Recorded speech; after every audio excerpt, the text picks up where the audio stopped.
డిటెక్టివ్లలోని విషయాలు ఇప్పుడు నిజ జీవితంలో నిజమవుతున్నాయి. ఎప్పుడో మధుబాబు డిటెక్టివ్లో ఉండేది.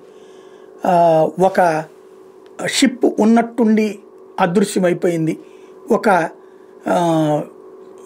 యుద్ధ విమానము లేకపోతే ఏదో అత్యంత విలువైనటువంటి మోసుకొస్తున్నటువంటి ఒక విమానం ఉన్నట్టుండి కరిగిపోయింది, ఎలా జరిగిపోయింది అనేది అర్థం కావట్లేదంటూ షాడో వెళ్ళి అక్కడికి వెళ్ళి ఎంక్వైరీ చేస్తే లేజర్ ద్వారా అది తగలబెట్టారు అన్నటువంటి విషయం తెలిసి ఆ లేజర్ కేంద్రాన్ని పేల్చేశాడు అన్నటువంటి. ఇది నిజ జీవితంలో ఏడ జరుగుతుందిలే అనుకుంటాం.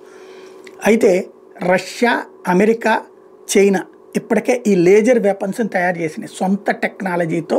అంటే పైనుంచి ఆకాశంలో వెళ్తున్న విమానాన్ని లేజర్ బీమ్తో, మనం ఏది డ్రోన్తో పేల్చక్కర్లా, ఇంకొక క్షిపణితో పేల్చక్కర్లా, యుద్ధ విమానాలతో పేల్చక్కర్లా, నేరుగా ఒక లేజర్ బీమ్ని అట్లా కొడితే అది మొక్కలైపోవడం లేదా తగలబడిపోవడం జరుగుతుంది.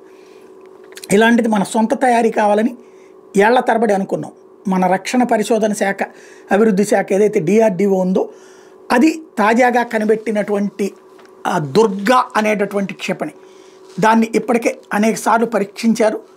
అయితే ఇంకా కొంత యాక్యురసీ కావాల్సి వచ్చింది. నిన్న మన ఆంధ్రప్రదేశ్లో మన కర్నూలు జిల్లాలో పరీక్షిస్తే సక్సెస్ అయింది. ఇది డ్రోన్లు, క్షిపణుల్ని నేలకోల్చగలిగినటువంటి లేజర్ అస్త్రం. దీన్నే DEW వ్యవస్థ కలిగినటువంటి అతి కొద్ది దేశాల సరసన ఇప్పుడు భారత్ చేరినట్టయింది. DRDO lab, centre for high energy systems and sciences కలిసి అభివృద్ధి చేసినటువంటి దీన్ని, ఈ ఆయుధానికి Mark 2A DEW అని పేరు పెట్టారు. తాజా పరీక్షలో అస్త్రం తన పూర్తి స్థాయి సామర్థ్యాన్ని చాటిన DRDO చెప్పింది. ఫిక్స్డ్ వింగ్ డ్రోన్లను ఇది నేలకొల్చింది. డ్రోన్ల సమూహ దాడిని తిప్పికొట్టింది. శత్రువుల నిఘా సెన్సర్లు, యాంటెనాలు ధ్వంసం చేసింది. మెరుపు వేగంతో కొన్ని సెకండ్లోనే లక్ష్యాలపై విరుచుకుపడే సామర్థ్యాన్ని ఆయుధం చాటిందని DRDO చెప్పింది. DEW అస్త్రాలను అమెరికా, చైనా, రష్యాలు విజయవంతంగా పరీక్షించినాయి. ఇజ్రాయెల్ కూడా వీటి మీద ప్రయోగాలు చేస్తుంది. ఇట్లాంటి అధునాతన ఆయుధ వ్యవస్థ యుద్ధ రంగంలో విప్లవాత్మక మార్పులు తెస్తుంది. ఖరీదైన మందుగుండు సామాగ్రి మీద ఆధారపడాల్సిన అవసరాన్ని తగ్గిస్తుంది. ఇది నిర్దిష్టంగా లక్ష్యంపైనే దాడి చేస్తుంది. తాజా పరీక్షను DRDO చైర్మన్ సమీర్ కారత్ ధృవీకరించారు.